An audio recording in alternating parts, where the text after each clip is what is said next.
Hi everyone, welcome back to my YouTube channel. My name is Rosie, and if you are new here, please do consider subscribing. So today I wanted to talk to you about the York test. Now, the York test is a website that does several different health and wellness tests, and two of them in particular are an intolerance test and an allergy test.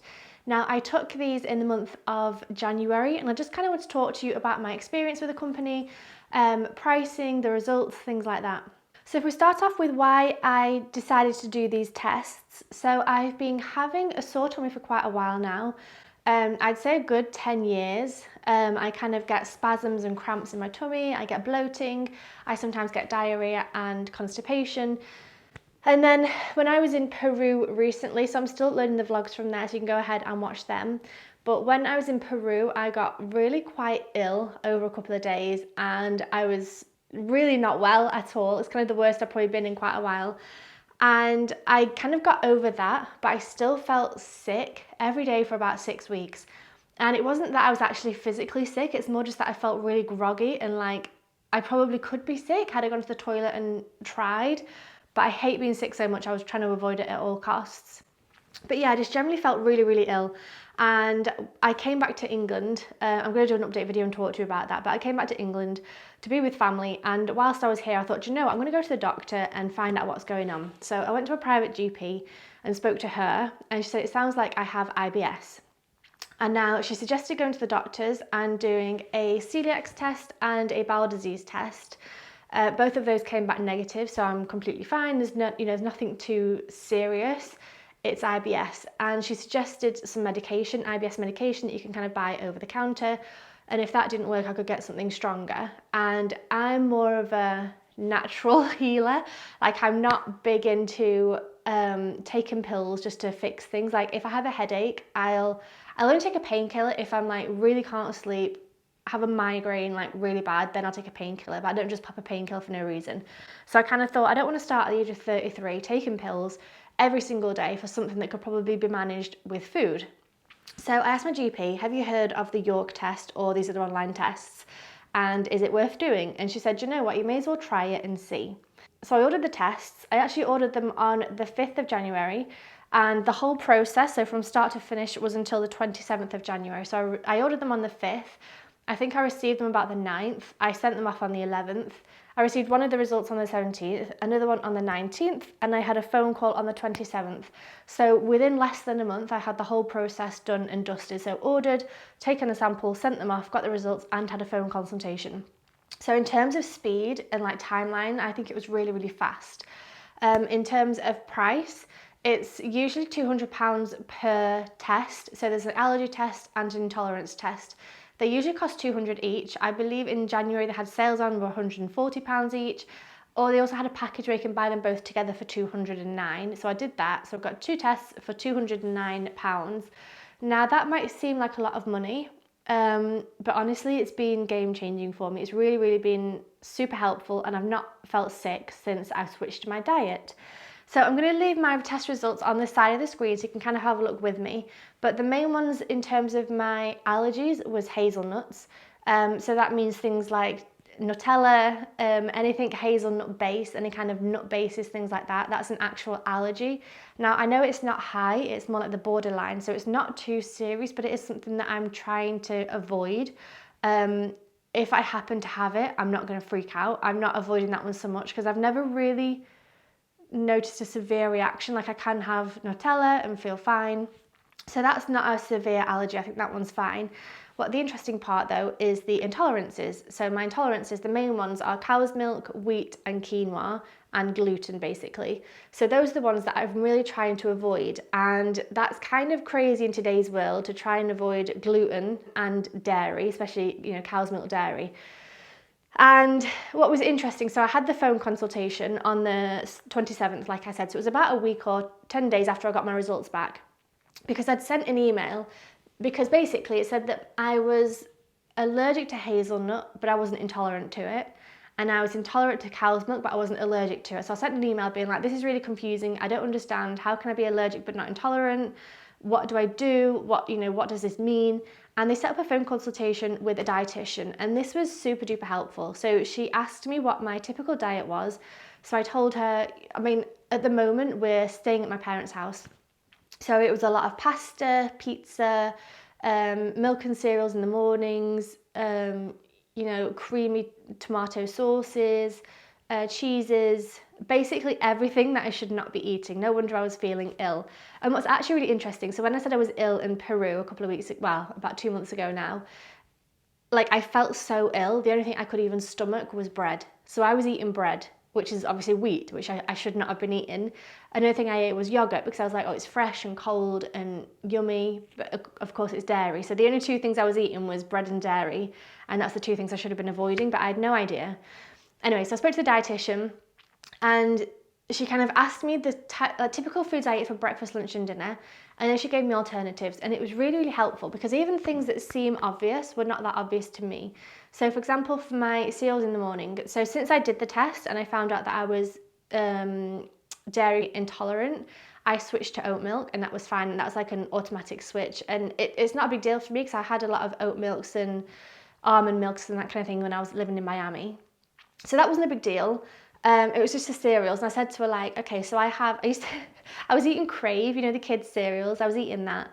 And she said, okay, well that's wheat and it's got dairy inside because it's got chocolate inside, and with milk that's dairy again.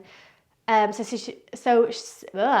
she suggested, that's hard to say, trying rice cereals and corn cereals, and I was like, I don't even know what they are. She was like, well, Rice Krispies, and I was like, oh yeah, cornflakes. Oh yeah, hadn't even realised that the name is what they're made of. So anyway, I've been buying some corn flakes, but they're like honey flavour. I'll leave links to things down below, or maybe I'll pop a photo on screen somewhere so you can see what I'm talking about. So I've been having corn flakes, like honey flavoured corn flakes with oat milk for breakfast.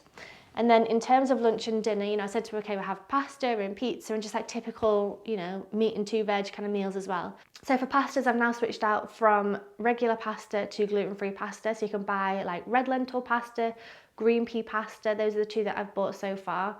In terms of pizza, you can buy gluten-free and dairy-free pizzas. You can also buy pizza base and do your own and use a tomato sauce. She was saying for things like lasagna, I think Marks and Spencer's, if you're in England, they have a dairy-free bechamel sauce apparently. In terms of bread, I've been going for gluten-free, dairy-free bread. I found one that I like, it's the Warburton's. Again, I'll either leave it down below or on screen somewhere. I think it's like a Warburton sourdough maybe. That's actually pretty nice. I tried 2 breads and that was my favourite. In terms of cakes, so we shop on Sainsbury's. My mum does like a weekly Sainsbury's shop, and I've actually found quite a few things on there. So one of them is, for example, cherry bakewell tarts that are dairy-free and gluten-free.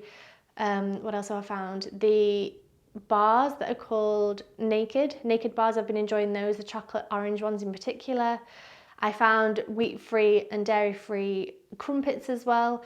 So on a lot of these websites, you can kind of, well, on Sainsbury's in particular, I know, because that's the one that we shopped from, you can have a look at dietary requirements and then go on gluten-free or dairy-free. So what I do is go on one of them, but I always check the ingredients. So on the back of products, it'll say in bold anything that might be an allergen or, you know, an intolerance basically.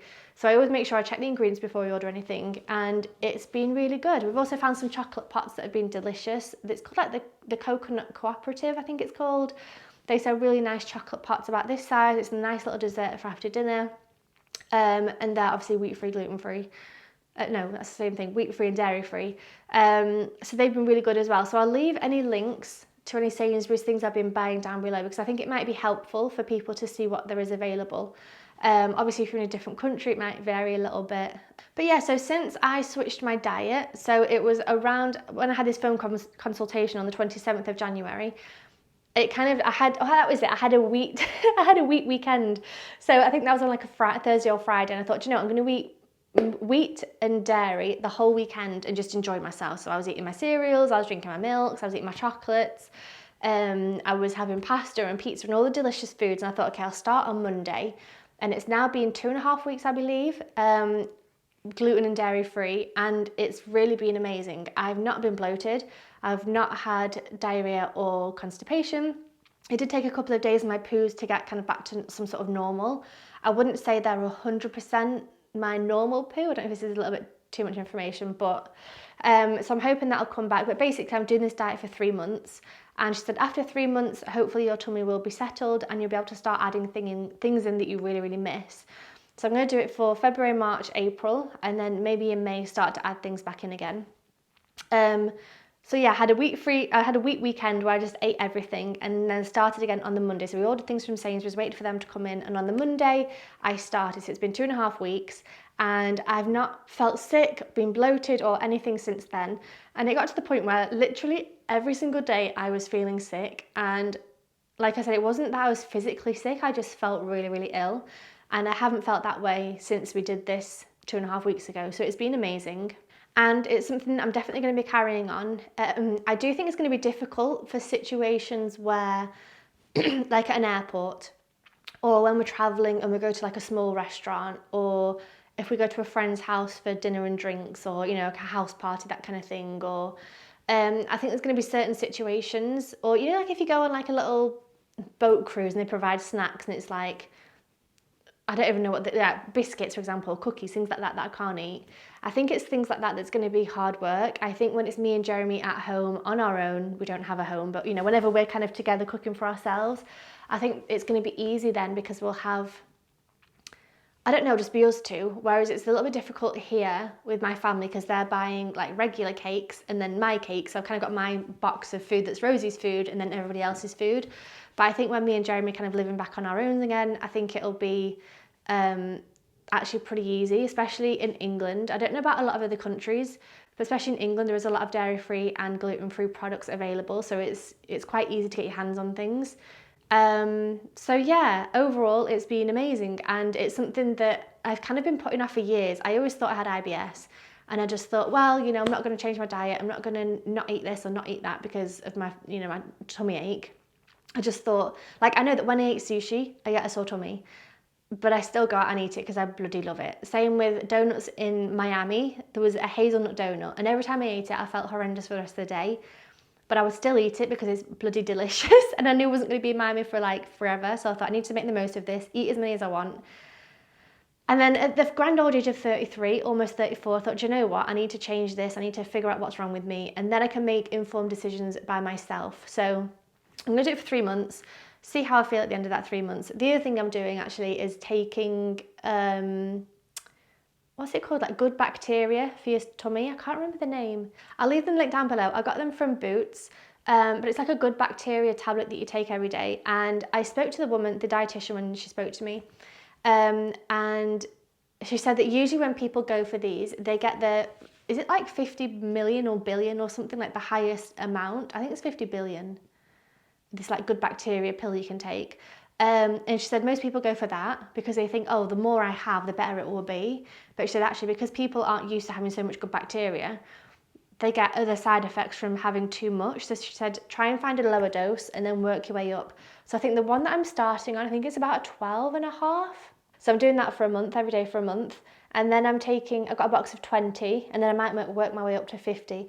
But it's basically good bacteria. And she said that she'll have them for a couple of days in a row. She feels a bit groggy, and then kind of have them, you know, in the medicine cabinet, just there for when she needs them.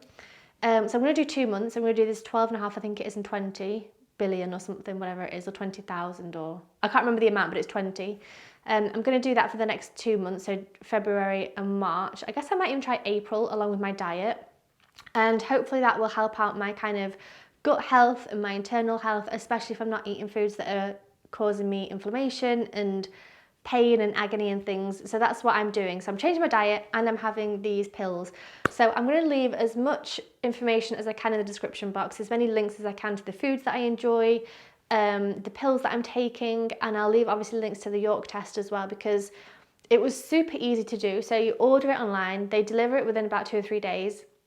One of them was you had to fill up a little vial of blood. So they send you like a little finger prick. You push your blood down, and it's a bit gross, sorry if you're freaking out, and then pour it into this pot. You have to fill it up and then send it off. And the other one was more like a cotton swab. So you prick your finger again and then put the swab on your finger, kind of suck up all the blood. Sent them off, and then I got the results via email a couple of days later, literally like 5, 6, 7 days later, about a week later. Got the results back, and yeah, you can download them from there. So I've screenshotted, well, I've saved them actually, and then got them on my favorites on my phone.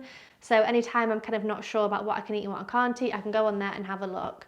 I am slightly allergic to rice and soy. It says it was a low reaction, but those are two things that at the moment I'm going to carry on eating. So it's scary when you get told that you can't eat, like there's all these things that you shouldn't be eating. I was like, I can't eliminate everything. I'll do wheat and dairy. But so soy and rice, I remember, was one of my top ones. Well, not top, it was like a low reaction, but it was one of the reactions that I had in terms of allergies. But I'm going to continue eating those and somewhat avoiding hazelnuts, but it's more the milk and dairy that I'm going to be, the wheat and dairy that I'm going to be avoiding for now. So yeah, if you're struggling with tummy ache, obviously go to a doctor first. But I found this really, really helpful. And I do kind of wish I'd done it a long time ago, although I don't think I was ready. Like I said, I wanted to enjoy my food and enjoy life, and I wasn't going to change my diet just because I had a sore tummy. Whereas these days, I'm like, no, I'm sick of feeling sick. I just need to do something about it. And it's amazing that you can, I mean, it's kind of obvious, but you can change the way you feel based on your diet. So I know some things are still probably not the healthiest, like I'm still having cereals in the morning. I think a bowl of fruit would be better. You know, still having pasta and pizza and things. And sometimes what I worry about, actually, sorry, I was going to close up the video, but what I worry about is sometimes if you don't eat dairy and you eat the alternative, sometimes I think it's maybe full of more preservatives and things, because it's not just milk, it's, you know, oat milk and water and this and that and the other. And it's the same with meat and vegan meat. Like if you eat actual meat, it's just steak, like it's just a chunk of meat. Whereas if you eat a vegan steak, it's like beans and water and this and that and numbers and preservatives and flavorings and all these different things.